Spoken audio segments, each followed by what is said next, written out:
আওয়ামী লীগের তামাশা মনে করেন না, এত ফাঁক ফোকর রেখে গেছেন।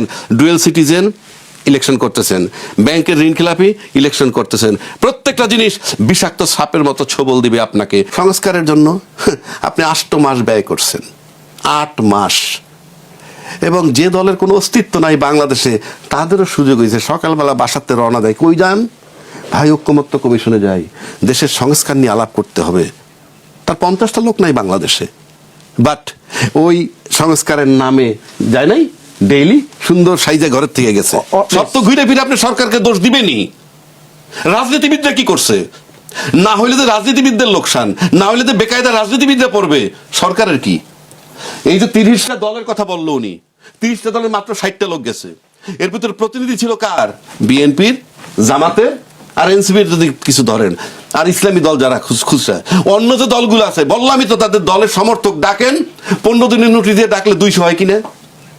আপনারা যে লেফট রাইট করলেন 8 মাস, আপনারা ঐক্যমত্যে আসতে পারেন নাই কেন? ইউনূস সাহেব না করছে ঐক্যমত্যে আসতে আপনাকে? এটা রাজনৈতিক দলের ব্যর্থতা যে আপনারা ঐক্যমত্যে আসতে পারেননি। না পারার পর গণভোটের কথা আসলো, সেটাও শেষ পর্যন্ত রাজনৈতিক দল দায়িত্ব দিল কারে? সরকারে, দেয় নাই? যে সরকারি সিদ্ধান্ত। তা সরকার তার গণভোট নিয়ে কথা বলবে না? আমি তো বিচার সংস্কার তারপরে নির্বাচন নিয়ে আসছি, এটা তার রাইট।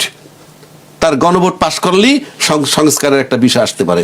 গণভোট পাশ করলেই এই জাতীয় সংসদ নির্বাচনে যারা যাচ্ছে, যদি আপনি গণভোট পাশ না করান, বিরাট প্রশ্ন থাকবে, আপনি সংবিধানে ঢুকবেন কেমনে? সংবিধানের সরকার, প্রধানমন্ত্রী নাই, আপনি নির্বাচন দিচ্ছি ইউনূস সরকার। কে?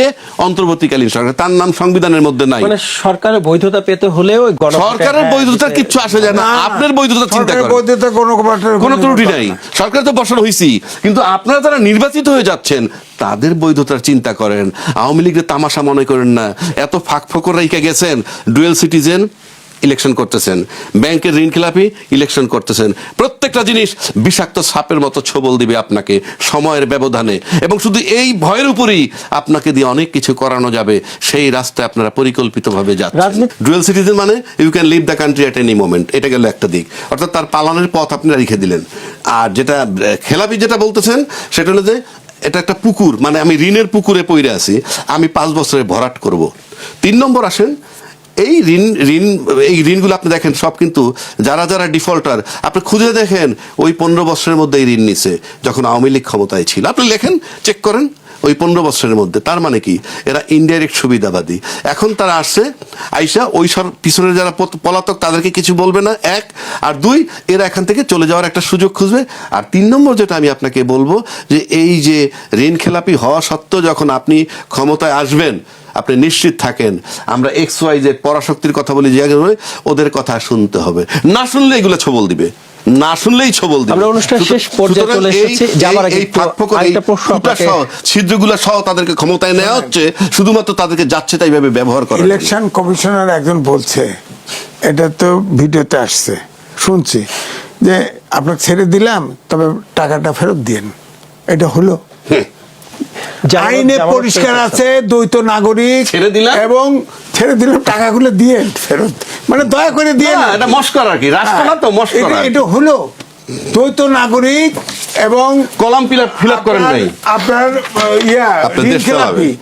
তাদের নির্বাচন করার এখতিয়ারই নাই, সুযোগই নাই। এটা ঢালাওভাবে ছেড়ে দিছে, ঢালাওভাবে ছেড়ে দিছে। বলেন এটা কেমনে হবে? ওই যে তাদের তারপরে ধরেন এই যে ডক্টর মোহাম্মদ ইউনূস গণভোট করতেছে, গণভোটের আইনগত কোনো ভিত্তি নাই।